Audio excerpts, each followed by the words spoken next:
iniciamos el tema central de nuestra emisión.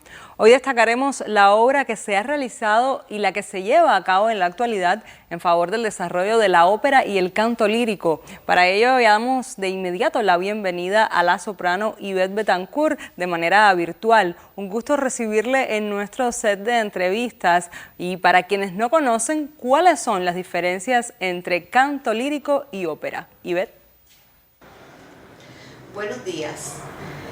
Estos dos términos se suelen usar imbricados uno con el otro, pero realmente se refiere a dos cosas diferentes. La ópera es el género escénico musical que tiene implícito varias manifestaciones artísticas. Puede tener la danza, el ballet, tiene la música, tiene el canto, tiene la literatura, tiene las artes visuales, porque tiene luces, iluminación, diseño de luces, tiene telones, tiene atrezzo, tiene escenografías, o sea, muchas manifestaciones artísticas están implícitas en él. El término lírico viene siendo como un adjetivo que describe la forma en que se canta y lo diferencia del canto popular, básicamente en que el instrumento vocal es utilizado fuera del registro hablado, o sea, el registro común en el que hablamos todas las personas es más usado en el canto popular, porque precisamente la palabra lo dice, es del pueblo, es algo natural, es una expresión natural que surgió junto con el desarrollo del ser humano. Pero el canto lírico tiene otras características donde se usan 2 octavas de extensión y se usa una forma de emitir el sonido que no está en el registro hablado, sino en otro registro más alto, más agudo, que lleva todo un dominio del sistema respiratorio, del sistema de soporte de la musculatura abdominal, lleva un manejo de la abertura de la garganta, de la laringe, de la colocación del sonido, de la resonancia, de llevar todo ese aire y convertirlo en timbre, porque tiene su origen en el teatro griego. A mí me gusta explicárselo así a mis estudiantes. Era necesario proyectar el sonido a grandes distancias, en esos coliseos, en esos lugares, y precisamente es una técnica fisiológica que se trabaja con la fisiología del ser humano, con todos los componentes, sistema respiratorio, sistema de soporte muscular del abdomen, la laringe, la boca, todas las cavidades de resonancia que están en la cabeza, para proyectar el sonido a grandes distancias en espacios muy grandes y que el público hasta en la última grada lo pueda escuchar y lo pueda entender. Entonces esto requiere de un entrenamiento como un deportista de alto rendimiento. ¿Cuánto se ha hecho en Cuba en favor del desarrollo del canto lírico? En nuestro país se ha hecho y se está haciendo mucho por este género, al menos por parte de las personas involucradas, de las instituciones involucradas. Tenemos que mencionar el gran trabajo que ha hecho en estos últimos años por la renovación de las puestas en escena, por la renovación de los cantantes jóvenes, por el concepto con que se ha abordado las obras, las recontextualizaciones, muchas veces marcada por la necesidad, por las carencias que tenemos, porque es un género muy costoso realmente. Como dije, es un género escénico musical que abarca muchas expresiones del arte en sí y es muy costoso. Pero hay que destacar la labor que ha hecho el Teatro Lírico Nacional con todos sus artistas, trabajadores, su director, porque realmente han mantenido el género en escena, lo han mantenido vivo, lo han mantenido ahí, poniéndolo para que esté de acceso a todo el público que lo quiera ver. Y por parte de las instituciones educativas, también nos mantenemos generando todo el tiempo ideas, cursos, opciones para llevarlo a la juventud. Porque esto sería un género muerto si no lo trasladamos a las nuevas generaciones. que es donde yo creo que más se debe trabajar para que esto perdure en el tiempo, permanezca, porque además considero que es un patrimonio de la cultura cubana, el arte lírico cubano. Y precisamente así se llamó un curso de verano que acabamos de hacer en la Universidad de las Artes. Tuvo lugar precisamente en la sede del Teatro Lírico Nacional, en la Sala Gonzalo Roy, donde intervenimos varios profesores, la directora del Teatro Lírico, que es profesora nuestra, Denise Falcón, trabajó y abordó conjuntos de adolescentes, de niños, porque fue un curso muy abierto, con una convocatoria muy amplia, donde llamamos a que vinieran los aficionados, los jóvenes, estudiantes de la Academia del Teatro Lírico, justamente, que son el nivel medio, que está junto al Conservatorio Amadeo Roldán.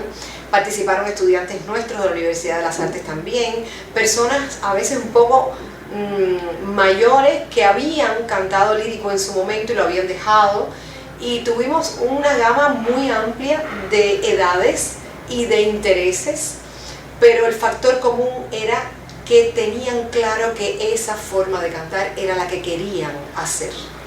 Y fue maravilloso, tuvimos prácticamente, o sea, fueron 4 semanas de curso, y el tema fundamental que se trabajó fue el arte lírico cubano, o sea, las obras de los compositores cubanos que escribieron para el arte lírico, como Gonzalo Roy, Rodrigo Prats, Ernesto Lecuona, toda la cancionística lírica tradicional cubana, desde Sindo Garay, Jorge Ankerman, y bueno, los hermanos Grenet.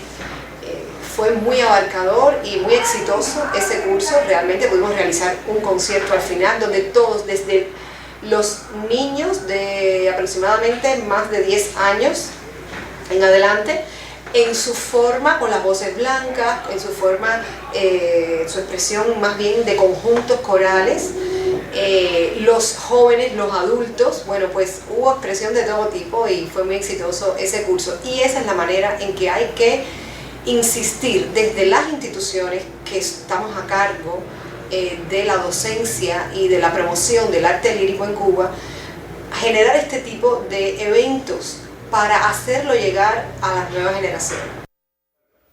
Ivette, a su entender, ¿cómo catalogaría el estatus de la ópera y el canto lírico en nuestro país en 2025? Yo creo que el estatus del canto lírico y la ópera en Cuba está vivo, en primer lugar. Hay que hacer saber a los decisores, a las instituciones, a las personas, o sea, a las instituciones y a las estructuras, digamos, encargadas de la economía estatal, que el arte lírico está vivo, que forma parte del patrimonio cubano, del patrimonio musical y escénico musical cubano, que tiene mucho talento, que hay muchas generaciones jóvenes con talento y muchas generaciones jóvenes definidas por el gusto del canto lírico específicamente. Porque bueno, sabemos que Cuba es un país eminentemente de música bailable, de música rítmica por nuestra herencia africana, pero realmente este género creo que tiene mucho que aportar y mucho todavía que ayudar a la identidad de la cultura cubana. Con respecto al público, Ivette, ¿cómo es la acogida en las presentaciones que realizan?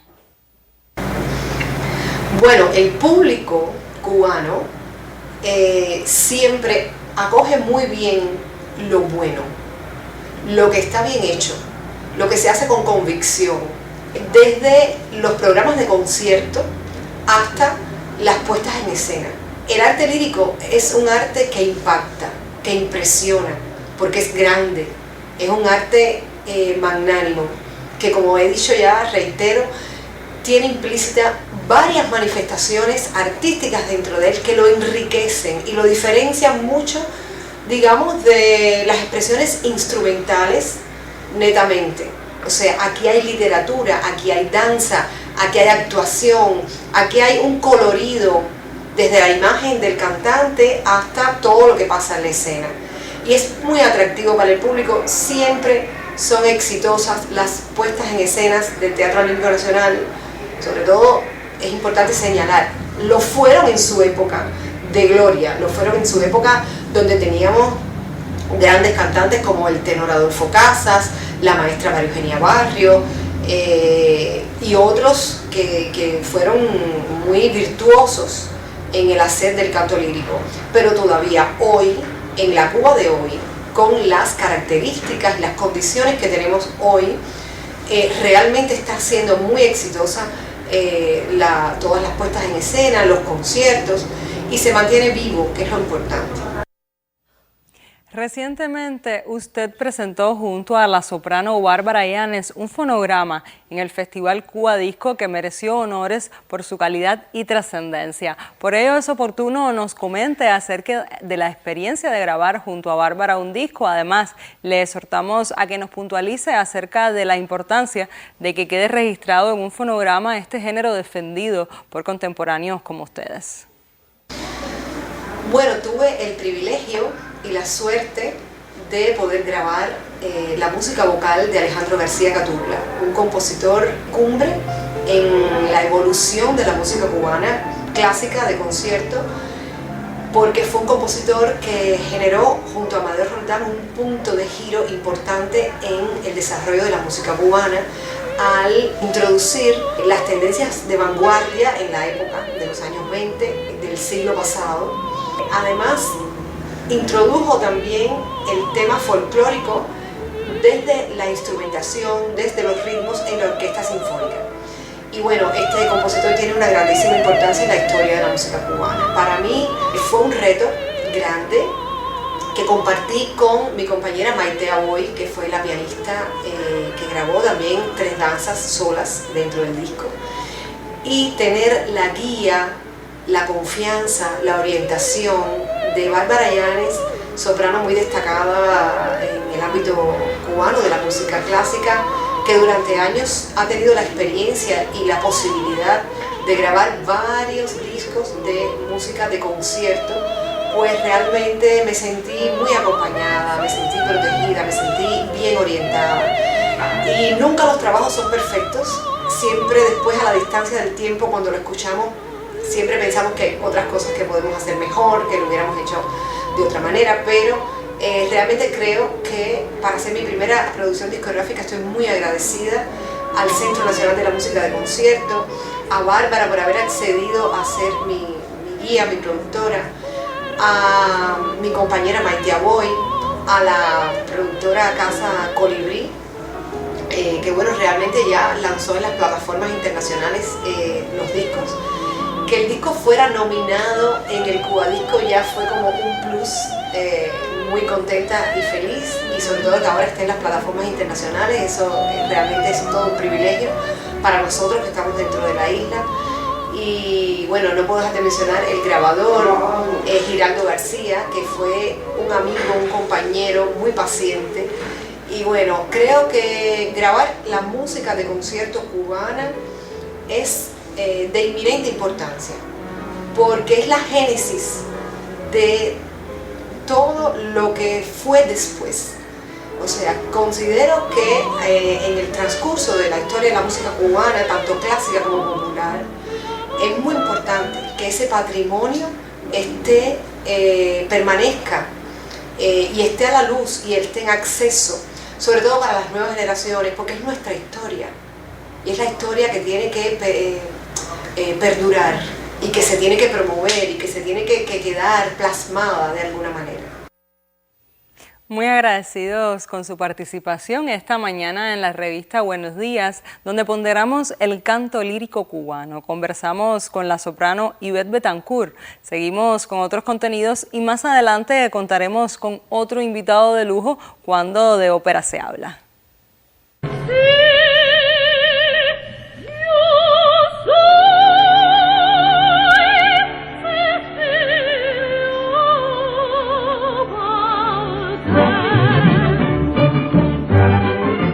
Obras como romanzas, baladas, habaneras o criollas fusionaron elementos de la música culta europea con rasgos de la música popular cubana, dando origen a un repertorio híbrido que con el tiempo incorporó un marcado acento criollo. Durante la segunda mitad del siglo XVIII, la influencia de las gestas independentistas y la efervescencia política llevó a que algunas composiciones reflejaran ideales patrióticos, mientras otras continuaban fieles a las corrientes románticas importadas. Figuras como Laureano Fuentes Matons y José Manuel Lico Jiménez marcaron pautas técnicas y estéticas, incorporando géneros como el lied al repertorio nacional.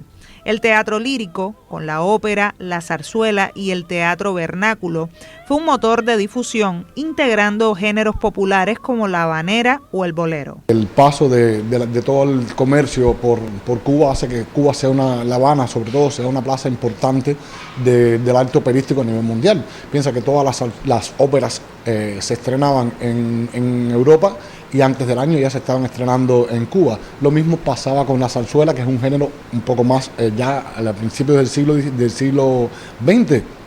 Los compositores de zarzuela estrenaban en Madrid y enseguida, en menos de un año, ya la zarzuela se estaba estrenando en Cuba. En Cuba llegaron en La Habana 5, 6, 7, 8 teatros de ópera y zarzuela.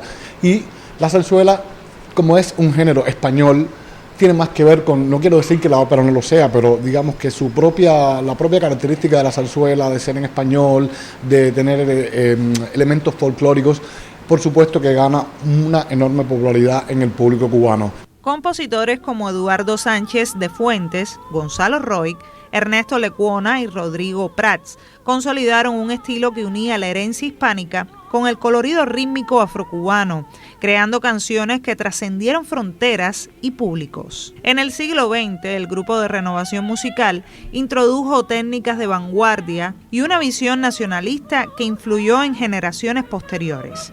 Esta apertura permitió que el canto lírico cubano dialogara con la música popular y con corrientes internacionales sin perder su identidad. Cabe destacar la obra de intérpretes reconocidas como Esther Borjas, María Eugenia Barrios y Bárbara Llanes. Hoy, el canto lírico en Cuba enfrenta retos significativos: la necesidad de preservar un repertorio histórico frente a la globalización cultural, la formación y retención de talentos jóvenes y la búsqueda de espacios de difusión en un panorama dominado por géneros comerciales. Aunque en nuestro país existe una preferencia por la música popular bailable y más recientemente el reparto, se puede hablar de una Academia Cubana de Canto Lírico. Ejemplo de ello es la Cátedra de la Universidad de las Artes ISA y la Escuela del Teatro Lírico Nacional. Nosotros tenemos una unidad docente dentro de la compañía para formar artistas para la propia compañía, que es una escuela de hace más de 20 años. Todos los años hacemos captaciones para jóvenes que puede ser terminando 9º grado o terminando el 12 grado. Es decir, tenemos las dos versiones para 14 y mayores de 17 hasta 20 años. Y todos los años hacemos captaciones y hacemos exámenes de ingreso, un examen de aptitud, por supuesto, para determinar habilidades vocales, actuación, y a partir de ahí comienzan a estudiar en la unidad docente del teatro lírico. Sin embargo, también vive un momento de renovación. Nuevas voces exploran repertorios que van desde lo clásico hasta lo contemporáneo, integrando influencias diversas y aprovechando plataformas digitales para llegar a públicos más amplios. El canto lírico cubano sigue siendo, así, un puente entre tradición y modernidad, un testimonio vivo de la capacidad de la isla para reinventar sus expresiones artísticas sin renunciar a sus raíces. Claudia Lugo, Canal Cubano de Noticias.